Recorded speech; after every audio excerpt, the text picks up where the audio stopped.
um grande prazer estarmos aqui reunidos para o estudo da primeira obra da doutrina espírita, de cunho filosófico, o Livro dos Espíritos, de Allan Kardec, composto por 4 partes.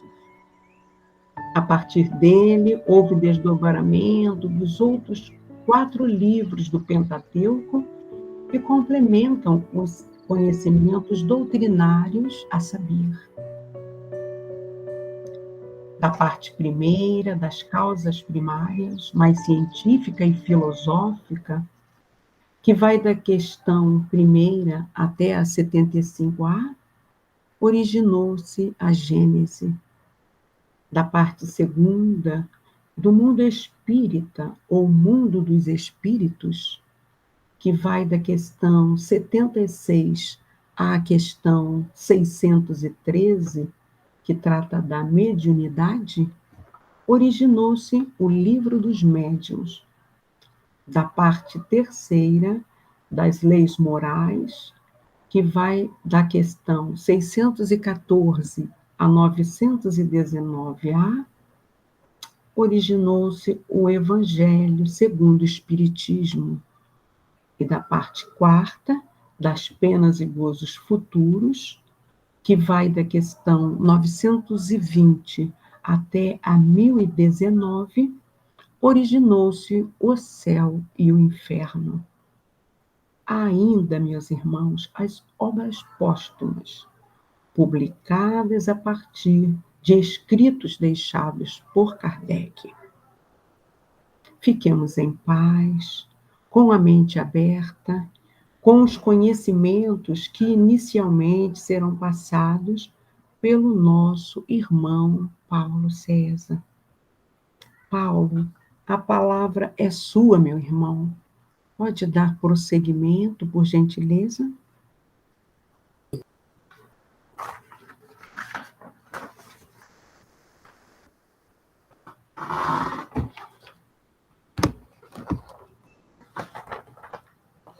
Tá sem som. Estou controlando a imagem, estou controlando tudo. Estão me ouvindo agora? Estamos. Estava procurando a Gladys, que vai falar depois de outras 3 questões, mas eu estava vendo o Paulo Pereira da Silva. Não, o Paulo Pereira da Silva, deixa eu falar. Da Serra. Sou eu. Eu sei, agora que eu vi. Entrar no meu site mesmo, né? Aí eu botei o dele e ele entrou. Eu estou com problema de internet. Ó, gente, essa notícia boa para vocês, hein? Seriam 17 livros dos Espíritos, né? Sorteados no finalzinho. Mas não, está variado. Olha só. Tem Nosso Lar, tem O Céu e o Inferno, tem Obras Póstumas, tem a Gênese, tem tem o Evangelho segundo o Espiritismo, tem Domínios da Mediunidade e tem Livro dos Espíritos. Então, quem for sorteado, escolhe. Isso aqui é uma doação do seu Ribeiro, presidente da FEAP. Nós começaríamos parte segunda do Livro dos Espíritos, questão 156, que vai falar sobre o quê? Sobre o nosso processo de desencarnação. E o que é desencarnação? É o espírito se desligar do corpo material, da veste ao qual ele se liga temporariamente. E a desencarnação é um processo similar ao processo da encarnação. Só que em um, nós nos unimos ao corpo físico através de um processo lento e gradual que ocorre desde a gestação, quando vamos formando os órgãos e a forma que vai nos permitir estar no mundo dos relacionamentos. E assim como esse processo é lento, e é lento por quê? Porque o nosso perispírito precisa se ligar célula por célula, orgânica. Células essas que são uma mini estrutura de consciência. E nós, através do nosso perispírito, formamos um sistema, uma galáxia celular, digamos assim. Assim como o Hernandes falou, né, das galáxias, dos planetas no cosmos, o apóstolo, não lembro agora se foi Pedro, se foi Paulo, disse que o que está em cima está embaixo. Então, as células estão para as estrelas, assim como nós estamos para as galáxias. E esse processo não se completa no nascimento. Esse processo também, ele demora até os 7 anos. O processo físico, propriamente dito, ele se liga através da gestação.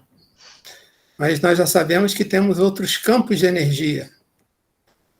Campos que no Oriente se denominam manas e budi. Vamos saber sobre isso quando, no nosso curso, que vai começar em janeiro, falarmos sobre os campos setenários. E essas células, entre aspas, de pensamento, também precisam se ligar ao espírito reencarnante. E esse processo todo só se completa aos 7, segundo a literatura espírita nos fala, aos 14 e aos 21 anos. E por que esperar que o processo natural da desencarnação fosse um processo abrupto? Ele só é abrupto quando existe alguma coisa ligada à lei do karma, lei de causa e efeito, alguma experiência que o espírito precisa passar, e ele tem uma cota de energia, uma cota de vida, que de repente é interrompida. Mas aquela energia ainda continua com o espírito. E ele precisa ficar no plano terreno até que ele consiga se desvencilhar daquela energia, e os guias espirituais, que chamam carinhosamente de laços. Que os nossos laços sejam desfeitos e que esses laços que unem perispírito e espírito se afrouxem e que a alma, que é o espírito encarnado, possa se ver como espírito livre. Ela antevê a espiritualidade porque ela já não está tão presa assim ao corpo material, que dificulta a sua visão da espiritualidade, que dificulta a sua lembrança do seu inconsciente passado, que ajuda o véu do esquecimento a não termos contato com muitas emoções que seriam desastrosas para a nossa vida. E então, alguns espíritos, como por exemplo, provavelmente deve ser o caso do seu Ribeiro, tem uma cota de energia quando nasce. E essa cota de energia tem uma programação de vida. Mas, devido a fatos meritórios, né, a grandes realizações, esses espíritos ganham como uma moratória. E aí passam dos 100, dos 110, dos 120 e vão embora, né, seu Ribeiro? Outros desencarnam antes. Tem essa separação definitiva do corpo e da alma antes. Outros, exatamente no prazo que foi determinado. São pouquíssimos. E são chamados de espíritos completistas, porque completaram o seu período de encarnação no prazo exatamente programado. São raros. E então, o que Allan Kardec vai fazer no Livro dos Médiuns? O livro que seria a base para aqueles que iam tentar fazer o quê? Do mediunismo uma ciência, a mediunidade. Iam tentar estabelecer um código para as relações com aqueles seres extraconscienciais, os espíritos, que não têm mais o corpo, que cria o primeiro manual de mediunidade que se tem história nesse planeta que nós vivemos. E ele faz uma primeira parte dos livros dos médiuns totalmente dedicada a convencer quem? Os cientistas. E no capítulo 1, ele já começa perguntando e dando respostas. Há espíritos? Porque se não há espíritos, o que adianta eu falar de separação definitiva de corpo e alma? De continuidade da vida no espírito, da maneira como a doutrina espírita veio nos revelar. E ele continua, capítulo 2, do maravilhoso e do sobrenatural. O que é sobrenatural? O que é natural? O que é normal? O que é paranormal? Ele vai explicando sobre tudo isso, né, que não cabe a gente citar aqui, mas vamos chegar lá quando acabarmos o estudo do Livro dos Espíritos. Ele fala sobre o método, ele fala sobre os sistemas. Isso tudo para preparar para a grande e espetacular obra de André Luiz, que viria nos esclarecer exatamente como é a vida no mundo espiritual. Como são as relações entre nós e esses irmãos que estão sem o corpo. E aí, dado esse pequeno início, né, e a obra que está diretamente ligada ao que a gente vai estudar hoje, é Obreiros da Vida Eterna. Quem não leu, leia, que existem detalhes preciosos desses momentos que eles chamam de agonia, de perturbação pós-morte, do desligamento provisório que vai sendo feito dos laços entre perispírito e corpo material, para que o espírito se liberte, siga seu caminho no plano espiritual. Pergunta Kardec: a separação definitiva entre a alma e o corpo pode verificar-se antes da cessação completa da vida orgânica? Resposta: na agonia, às vezes a alma já deixou o corpo. E aí a gente se lembra de relatos mediúnicos que nos falam sobre o desencarne de cristãos nas arenas comidos pelos leões. A espiritualidade já tinha tirado esses espíritos dos corpos para que eles não sentissem as mordidas dos leões. E todos eram recebidos pelo Mestre Jesus. Aquilo sim era difícil. E que mártires nós temos na história do cristianismo, né? Hoje é fácil. Centro espírita, igreja, né? Tá tudo aí. E muita gente não quer nem saber, né? O homem não tem mais consciência de si mesmo. E não obstante, ainda lhe reste um sopro de vida, o corpo é uma máquina. Quem acha que o corpo tem a vida, que o corpo é a vida, né? O corpo é uma máquina que o coração põe em movimento. Ele se mantém enquanto o coração lhe fizer circular o sangue pelas veias, e para isso não necessita da alma. Muitos já ouviram termos médicos de que o coração é o quê? Uma bomba que bombeia o sangue, que circula e que leva os nutrientes, que leva o oxigênio, que levam tudo aquilo que as células precisam. E notem que as células têm, sim, um princípio inteligente, porque elas já têm em si, na sua consciência de célula, a lei de sobrevivência, o instinto. Ela se aproxima daquilo que é comida e ela se afasta daquilo que é risco. Questão 157. No momento da morte, a alma, que lembrando o que Kardec falou, a única diferença, alma é o espírito encarnado. Espírito é o espírito fora da matéria. Convenção dada por Kardec na introdução do Livro dos Espíritos. Tem, às vezes, uma aspiração ou êxtase que lhe faz entrever o mundo ao qual regressa. A alma sente, muitas vezes, que se quebram os liames que se prendem ao corpo. E são milhares de ligações, liames.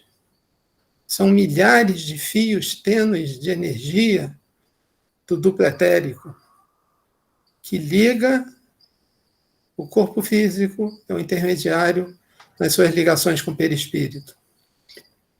Primeiro, todos esses liames são desenlaçados.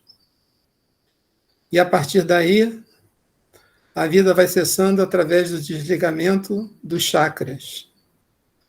Chakra básico, genésico, esplênico, cardíaco, laríngeo, frontal, e aí a mente se desliga. Manas, kama manas dos hindus, corpo búdico dos hindus, e a pessoa entra em coma, perde a consciência. E o desligamento final do coronário, onde a pessoa se desliga, espírito se desliga do corpo. Já parcialmente separada da matéria, vê o futuro desenrolar-se ante a ela e goza por antecipação do estado de espírito. Que futuro ela vê? O futuro existe? Os Vedas nos ensinam que só existe o presente. O futuro são criações mentais. O passado foram coisas que existiram. E eles só se tornam presentes porque nós relembramos através dos processos de memória. E enquanto não deixarmos o passado definitivamente ser presente, tudo aquilo de errado que fizemos contra as leis de Deus, continuaremos carregando por quantas e quantas encarnações forem precisas. Então não precisamos ficar vasculhando o passado. O passado passou. O que importa é o aqui, é o agora, é o presente. É o que eu estou fazendo agora, nesse minuto em que eu estou vivo, em que eu estou na matéria, em que eu posso agir em função do próximo. Questão 158. O exemplo da larva que primeiro se arrasta pela terra, depois se fecha na crisálida, numa morte aparente, para renascer numa existência brilhante, pode dar-nos uma ideia da vida terrena, seguida do túmulo e, por fim, de uma nova existência? Kardec aqui usa o seu lado poético, né, para colocar uma pergunta, para colocar uma analogia ao que Jesus nos fala quando nós estamos encarnados. Jesus fala: vós sois o sal da terra, vós sois a luz do mundo, nós somos luz. Ainda não acreditamos nisso? Ainda achamos que alguns erros, alguns enganos que cometemos apagam a luz do nosso Atma, do nosso espírito puro, que não se contamina com essas ações. O que se contamina são os corpos intermediários do sistema setenário, que compõem a nossa estrutura físico, mental e espiritual. E aí a espiritualidade responde: Kardec, você tentou, né? É uma pálida ideia. Mas a imagem é boa. Mas é necessário não torná-la ao pé da letra, como sempre fazeis. Olha o que a espiritualidade nos fala aqui. Como sempre fazeis, não tomai as coisas que estão escritas, olhai as entrelinhas que há dentro da doutrina, olhai as entrelinhas que estão nas escrituras sagradas, e poderão alcançar muito mais coisas. Paremos de olhar apenas para a letra e possamos meditar e refletir em tudo aquilo que nos é dito, que nos é revelado. E para finalizar, questão 59. Que sensação experimenta a alma no encontro em que se reconhece no mundo dos espíritos? Depende, lógico, né? Se fizeste o mal com o desejo de fazê-lo, estarás num primeiro momento envergonhado, algumas vezes arrependido, algumas vezes não, faria tudo de novo. E vai depender dessa postura mental perante tudo aquilo que a gente viveu. Para o justo é muito diferente. Ele se sente aliviado de um grande peso porque não receia nenhum olhar perquiridor. É a mente que tem plena consciência de que cumpriu todo o seu planejamento reencarnatório, que foi digna da confiança que os amigos espirituais fizeram, lhe dando tarefas, provas e cumprindo expiações. E agora, meus irmãos, a nossa irmã Gladys vai trazer os seus conhecimentos sobre as questões que se seguem do Livro dos Espíritos. Vai, Paulo Pereira. Fica bom assim, né, Paulo Pereira? Tá ótimo, gostei. Bom, nós vamos começar com uma meditação de Marco Aurélio, o imperador, tá? O que fazemos agora ecoa pela eternidade. A felicidade de sua vida depende da qualidade de seus pensamentos. Não é a morte que o homem deve temer, mas ele deve temer nunca começar a viver. Isso foi escrito há séculos e continua valendo. Nada mudou. Né? E a gente percebe no trabalho que Allan Kardec faz, no seu aspecto metodológico, investigativo, a influência significativa do iluminismo na época dele, que é o racionalismo, o experimentalismo e o evolucionismo. E assim vamos continuar. Na pergunta 160, perdão, o espírito reencontra imediatamente, olha a palavra, aqueles que ele conheceu sobre a terra e que morreram antes dele? Sim, segundo a afeição que lhes tinha e a que tinham por ele. Frequentemente, eles o veem receber em sua reentrada no mundo dos espíritos. E o ajudam a se libertar das faixas da matéria. Como também há muitos que reencontra e que havia perdido de vista em sua permanência sobre a terra. Vê aqueles que estão errantes, aqueles que estão encarnados e os vai visitar. Então, aí a gente, se for analisar por parte, nós vamos ver que já foi nos dito que nós estamos cercados por muito mais espíritos que a gente possa imaginar, no próprio Allan Kardec. E, na obra, voltei, Bezerra de Menezes, há uma passagem que o Bezerra de Menezes diz o seguinte, que os recém-libertos comumente precisam do socorro espiritual dos entes queridos para desembaçarem sem delonga dos liames que ainda os prendem à experiência material. Esse livro é muito... Ele analisa muito essa relação da filha com o Bezerra de Menezes, né? Bom, o Bezerra de Menezes, não, perdão, com o espírito, né? Que é o Jacó, irmão Jacó.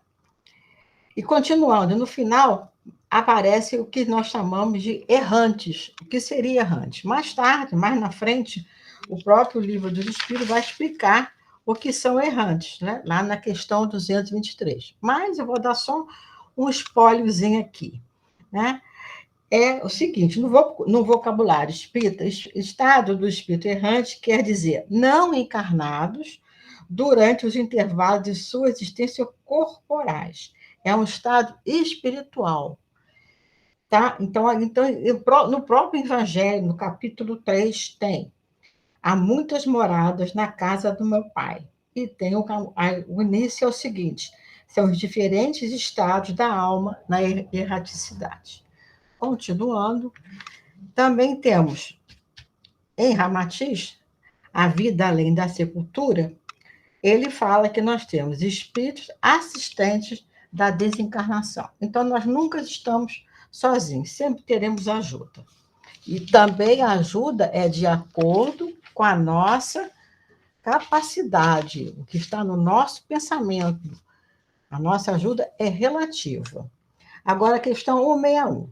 Na morte violenta e acidental, quando os órgãos não estão ainda enfraquecidos pela idade ou pelas doenças, a separação da alma e a cessação da vida ocorrem simultaneamente. Geralmente é assim, mas em todos os casos, o instante que os separa é muito curto. Como sempre, a resposta dos espíritos, elas não são é ou não é, é geralmente, o que significa que tem diferença entre um e outro desencarne. Né? Aí nós podemos continuar. Esse já é a questão 161. A morte violenta, nos casos de que o corpo não participa, né? Quer dizer, aliás, perdão, participa, ele se vê atordoado, porque ele parece que está tomando parte da ação, mas pouco a pouco a realidade lhe aparece. Como diz Joana de Anjos, em Plenitude, a ilusão da posse, a presença das paixões primitivas, o egoísmo, agasalhados enquanto no corpo, transferem as chagas que geram para além da sepultura. Continuando na pergunta 162. Após a decapitação, por exemplo, o homem conserva por alguns instantes a consciência dele mesmo? Frequentemente, ele a conserva por alguns minutos, até que a vida orgânica esteja completamente extinta. Mas, muitas vezes também, a expectativa da morte lhe faz perder essa consciência antes do instante do suplício. Agora, uma análise de Kardec. Trata-se aqui da consciência que o supliciado pode ter de si mesmo como homem e por intermédio dos órgãos, não como espírito. Se não perdeu esta consciência antes do suplício, pode conservá-la por alguns instantes, que são de muito pouca duração e que cessa necessariamente com a vida orgânica do cérebro, o que não implica, por isso, que o perispírito esteja inteiramente desligado do corpo, ao contrário, em todos os casos de morte violenta, quando ela não é levada pela extinção gradual das forças vitais, os laços que unem o corpo ao perispírito são mais ternáveis e o desligamento completo é mais lento. Então, o homem só se tornará livre quando romper toda essa algema que põe nas suas paixões, né? E, continuando, a questão do perispírito, por que ele colocou aqui a questão do perispírito? Porque nós estamos ligados, o perispírito é que está no meio. Então, tudo que nos acontece, tudo que a gente fez ou deixou de fazer, fica marcado no perispírito. Aqui está mostrando que vai ficar marcado, vai acontecer, vai se afastar, mas vai continuar marcando. E não se pode fazer aqui uma escala definitiva de desencarnação, mostrando um só padrão, porque vai variar muito de pessoa para pessoa, da sua evolução. E assim a gente está encaminhando para a pergunta 163. Muito obrigada. E assim, Gladys, por Fala. causa dessa escala de desencarnação que você falou, né? Que tem vários exemplos no céu e inferno, né? Tem um monte. Até na Revista Espírita tem 2 casos que ele conta sobre os que sofreram isso, né? Que está lá na Revista Espírita. São 2 casos. São muitos casos. Um é o caso de um arcebispo, né? Que o Verme matou. né? E tem o criminoso arrependido, né? Esse é da Revista Espírita. São dois caras. O espírito evocado que ele sente ainda retido no corpo. Então, ele analisa o que o espírito sente, que o espírito retira pouco a pouco, quanto os laços da matéria prende, menos a separação é rápida, né? O corpo ainda vive algum instante depois da decapitação, né? Isso aí. Ô, Gladys, existe casa mal assombrada, Gladys? Não, senhor. Não? Não. Sabe quem explica sobre isso? Mas tirando o mito de assombração, lógico, né? Lógico. Jorge Elarrat. Eu sei, eu ouvi essa palestra dele. Ele fala da existência de fluidos gravitantes, que o nosso apego às coisas materiais fazem com que a gente fique ligado, agarrado à casa, ao carro. Vou contar uma historinha para vocês aqui, do prédio que eu moro. Quando eu cheguei aqui no prédio, aqui tem um sorteio de vagas, né? E aí, todo ano, o pessoal roda, né? Mas tinha uma determinada senhora que o marido tinha desencarnado, que era militar. Ela guardava todas as fardas dele de festa, de gala, de tudo, tudo engomadinha, tudo passadinha. E o carro não podia sair da mesma vaga na garagem, porque senão o marido ficava triste. E aí tinha uma necessidade dela ficar numa outra vaga trancada, porque ela nunca saía com o carro. E aí escolheram quem para ir falar com ela? Eu. Aí fui lá com toda a boa vontade. Oi, minha senhora, tudo bom? Muito prazer.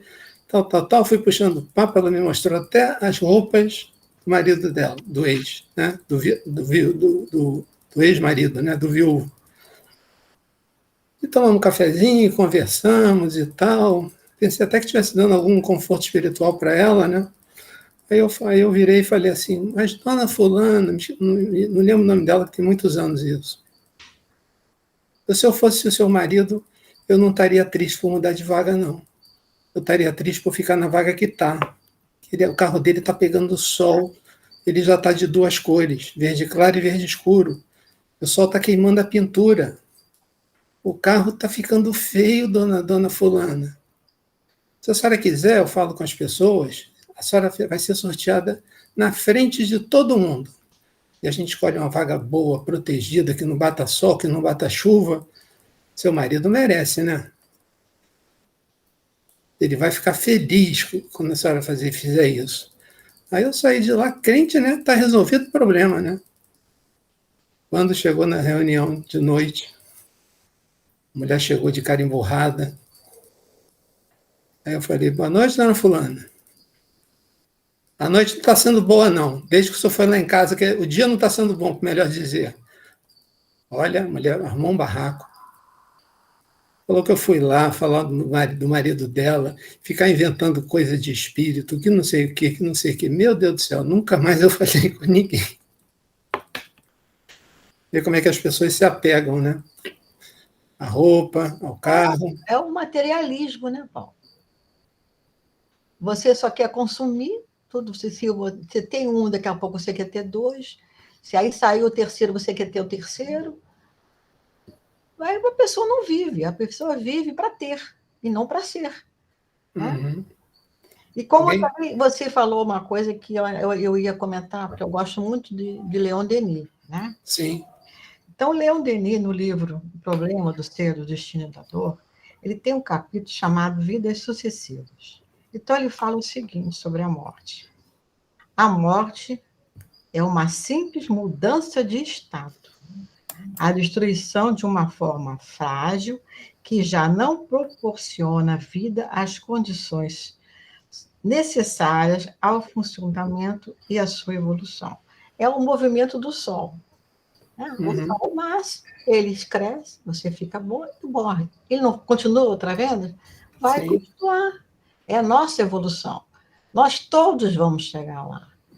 Agora, a nossa caminhada é longa. Ela já é longa, de milhões de anos, desde que o Espírito foi criado, né? Uhum.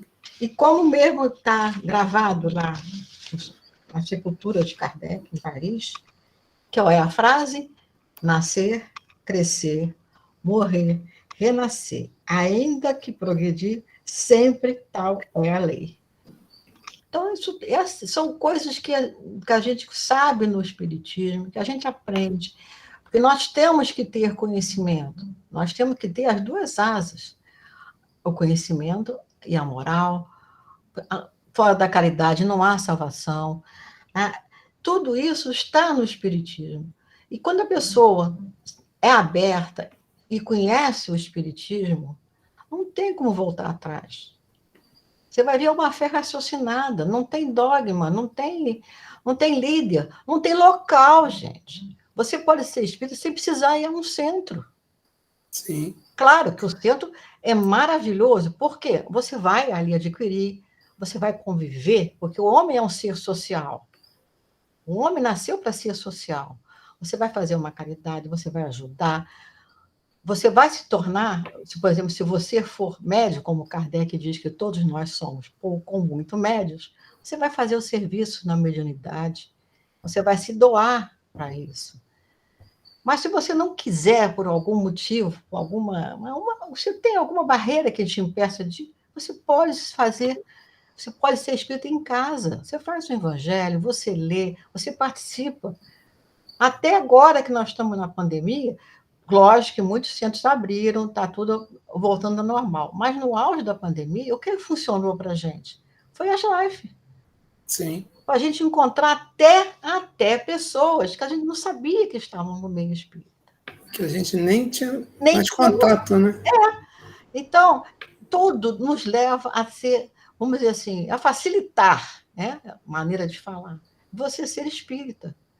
Principalmente a nossa consciência.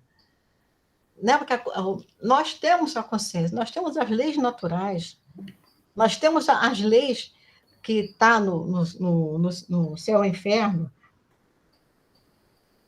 Então, tudo, as leis morais, então, tudo está lá, gente. É só querer. Cada parte é um conteúdo diferente. Cada livro tem uma finalidade. Tem a moral, tem a experimentação, tem tudo. Então, depois que você conhece, você não sai mais, não. Quer dizer, se você tiver ainda consciência, né? Se ela entrou em você, né? O primeiro É. passo é você entrar para a doutrina, o segundo é a doutrina entrar em você, e o terceiro é a doutrina sair de você, né? Entendeu? Então é muito bom. E tem uma passagem também do Chico Xavier, que ele fez 20 maneiras de você, vamos dizer assim, não é ser bom espírita, né? Não é ser bom espírita, mas Homem de bem. você caminhar. Então, são 20, é muita coisa, eu não vou ler tudo, claro. Lê, dá tempo, pode ler que dá tempo. Então, vamos. Executar alegremente as próprias obrigações, grato pelas experiências na Terra. Segundo, silenciar diante das ofensas, porque pior do que ser ofendido é ser o ofensor. Esquecer o favor prestado. O que é isso? Você faz a caridade, mas você não quer saber se vai ter muito obrigado ou não muito obrigado. Você simplesmente faz. Isto é caridade. Não saber a mão esquerda que dá a mão direita, né? Exonerar os amigos de qualquer gentileza para conosco. Você faz uma coisa, você não fica esperando, muito obrigada. Se não disse muito obrigada, o problema é dele, não é seu. Você não fica cobrando. Eu fiz, ele nem me deu obrigado. Não interessa. Você tem que também, aqui ele fala, emudecer a nossa agressividade, sem energia negativa. O que é isso? Controlar suas palavras. Isso é um controle.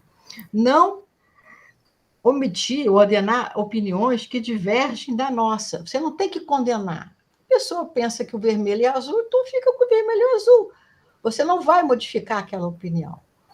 A pessoa é tão firme naquele ideal que você não vai mudar. Abolir qualquer pergunta maliciosa ou desnecessária. A gente sabe que são perguntas maliciosas, que você faz uma pergunta bonitinha, mas por trás a intenção é outra. Repetir informações e ensinamentos com amor e paciência, com prazer. Treinar a paciência constante. O que é isso? Não perder a fé. Ouvir fraternalmente as mágoas dos companheiros, sem biografar nossas dores. É isso. Quando alguém vem dizer, nossa, eu estou com uma dor de cabeça, aí você fala, ai, mas a minha é muito pior. A minha cabeça hoje acordou, que eu não estou nem me aguentando. Você não deixa nem a pessoa passar para você, aí você tem que fazer o contrário. Não, você vai ficar bem, vamos com calma, vai melhorar. Não, você passa por cima da pessoa. O seu sofrimento é maior do que o da pessoa. Isso é comunicação empática, né? É. Buscar, sem afetação, o meio de ser útil, mais útil. Que é isso? Ser proativo. Né? Continuando. Desculpar sem desculpar-se.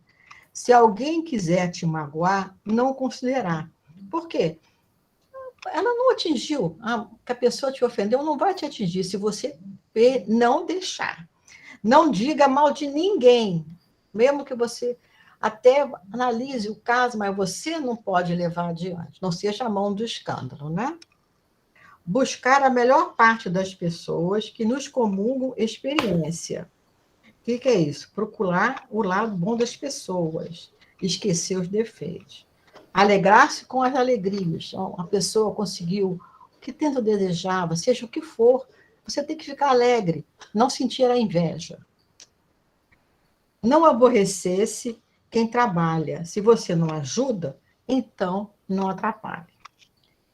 Ajudar espontaneamente. É que quando você vê uma situação ou alguém precisa de uma ajuda, você não precisa que a pessoa peça. Se você puder, a situação permitir, você ajuda. Despertar o serviço alheio. Incentivar também os outros a fazerem. Reduzir os problemas particulares. Por quê? Porque nós estamos vivendo momentos de prova. Então, você não precisa ficar, eu vou ficar assim. Não, não vai. Vamos aguardar. Nós estamos passando por um momento agora, nós vamos sair. Tudo passa. Está lá escrito. Maria falou, vai passar, vai passar. Tá? E também tem, não é Teresa d'Ávila, lá na Itália, no Museu da Teresa d'Ávila. Está lá bem escrito um poema que ela fez. Tudo passa. É um poema lindo. Está lá. Vai passar. Servir a boa mente quando a enfermidade nos ferir. Quer dizer, quando nós estivermos doentes, a doença em si, por mais que ela seja difícil, você tem que passar por cima. Eu tive uma prima, ela já faleceu, e uma grande professora, uma alma boníssima, uma grande espírita, porque através dela que vamos dizer assim, eu caminhei no espiritismo. Ela teve um câncer durante anos, mas ela nunca deixou de trabalhar, ela nunca disse uma palavra negativa. Ela criou 3 filhas, todas as 3 estão com a vida feita. Ela faleceu, mas depois de muitos anos convivendo com câncer. Quer dizer, ela aceitou a doença, ela tinha uma fé incrível, ela nunca deu uma palavra negativa. Ser de boa mente quando a enfermidade nos ferir, que é isso? Estabilidade emocional, e solucionar o problema e não viver de amargura. Então, isso são orientações de Chico Xavier. Aí tem outra coisa agora que o Sérgio apareceu. Sérgio, isso é para o Sérgio, hein? Preste atenção. Eu não tenho muito conhecimento, que eu estou começando nessa parte de Ramatiz, tá? Não tenho muito conhecimento. Mas eu sei que tem um livro dele, deixa eu ver se eu consigo me lembrar. Acho A Vida Além da Sepultura? Isso, esse aí. E que ele fala da ajuda que são são os espíritos assistentes da desencarnação. Eu não sei. É isso? É isso mesmo? É colocado lá, que ele explica o desencarne, como é feito. Agora eu não me lembro o nome do... Como é que é o nome do capítulo? Eu não sei se é o desencarne. Do livro. Mas é um livro que eu já mandei vir, que eu quero ver, tá?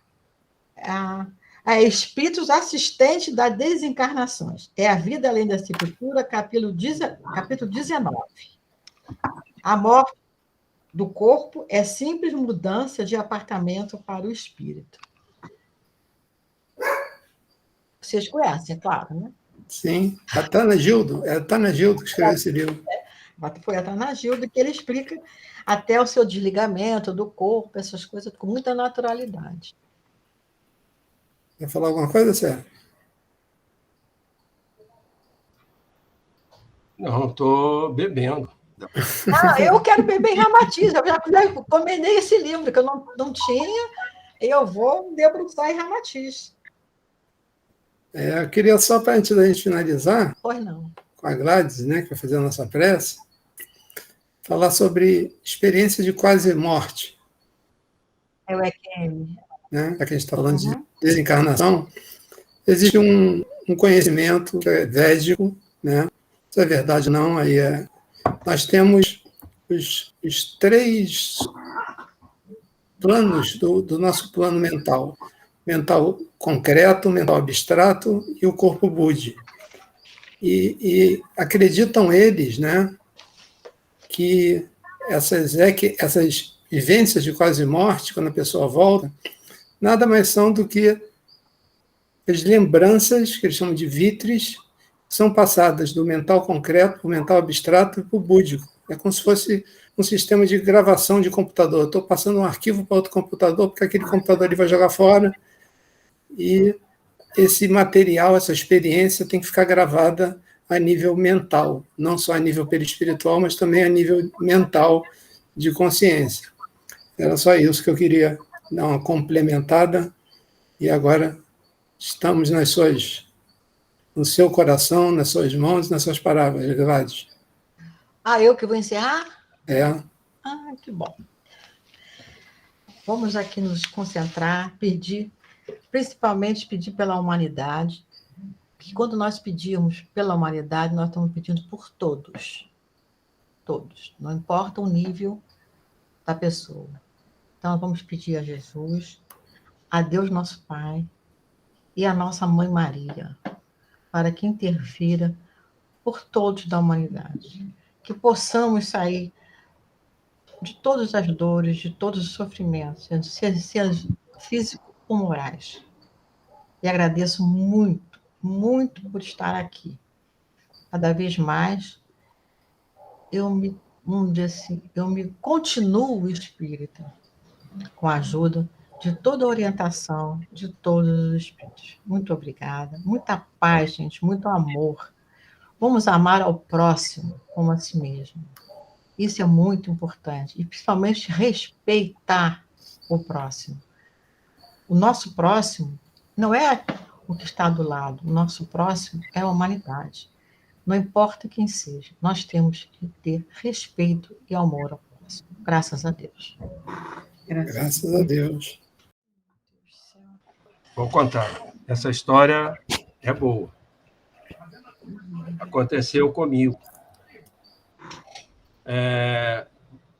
Na psicologia profunda, tanto freudiana como junguiana, notadamente a junguiana, a freudiana tem deixado um pouco de lado, os sonhos são extremamente importantes, porque eles vêm trazer informações do inconsciente do sujeito, né? Você não sonha exatamente aquilo que você quer, embora existam sonhos que sejam realizações de desejos e outros que sejam premonitórios. E existem também as nossas idas ao plano espiritual enquanto dormimos. Eu estou falando do sonho em geral aqui.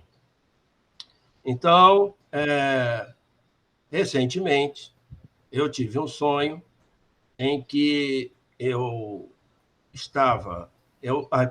a linguagem do sonho é simbólica, deixa eu só lembrar isso. Ele precisa ser interpretado. Certo. Sonho precisa ser interpretado. Os judeus dizem que um sonho não interpretado é uma carta não aberta, né? Então, é sempre uma mensagem de você para você mesmo na situação geral. Esses até que não foram. Então, por isso, cabem aqui nesse nosso encontro. Eu tenho um sonho de que eu estou na cozinha da minha casa, não é exatamente igual, e eu estou pegando um copo para levar para o trabalho, né, do Evangelho no Lar. né? Quem faz sabe que nós colocamos, né, o recipiente de água, mais os copos para pedirmos que a água seja fluidificada. E, nesse momento, me vem a inspiração de colocar o copo no ouvido. Veja você, como aqueles telefones que tinham criança e tal, aquela brincadeira.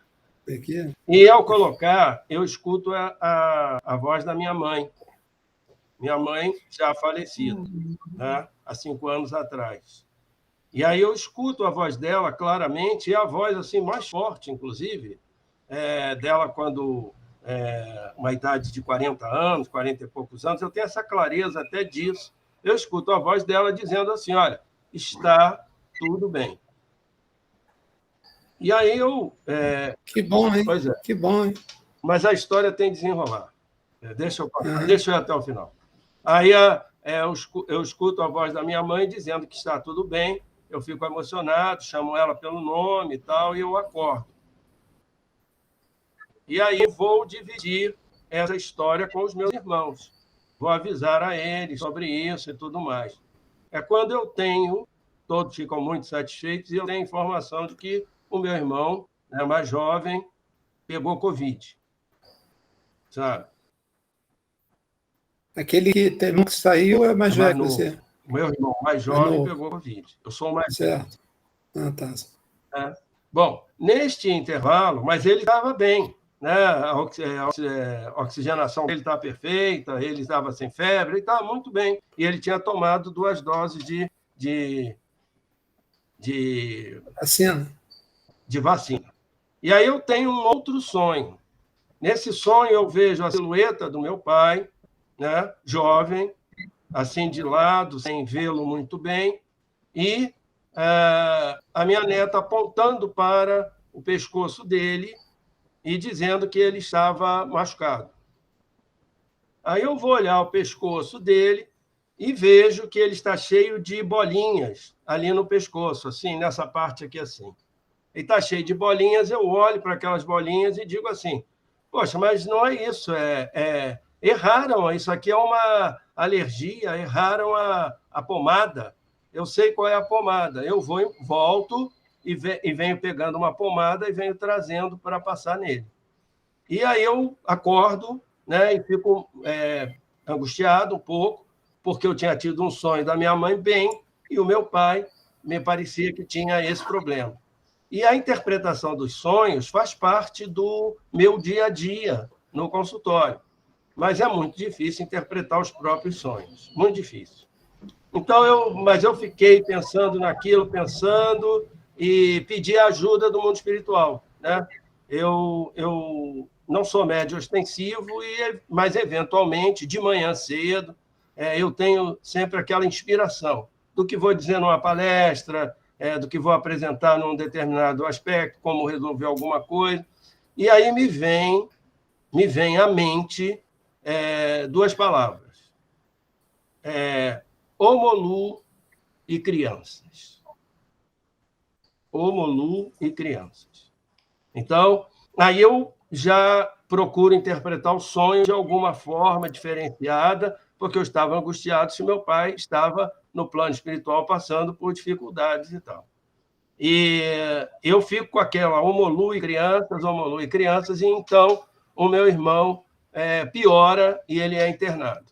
Ele é internado e vai direto para o CTI, e a gente não sabe, né? Vai pedindo aos amigos espirituais a ajuda, e aí Omolu, na mitologia africana, ele é o curador ferido.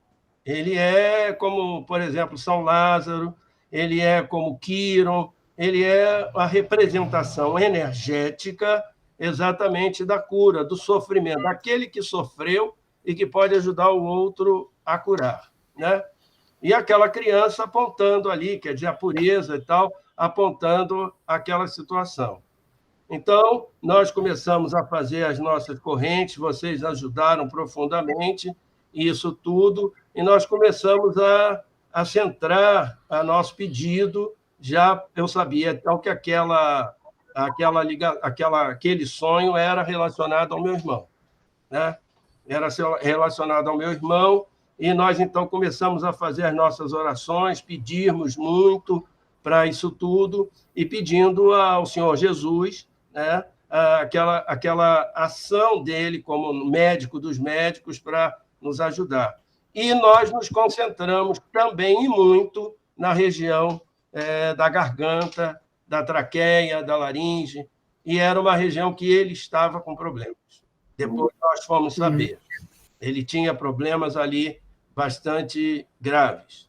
E aí, um dia, né, nesse interim, mais uma vez, o mundo espiritual dá a inspiração, e eu comento com a Ângela aqui em casa que nós temos que centrar os nossos pedidos, as nossas preces, falando para os nossos amigos, que a medicação dele tinha que ser trocada.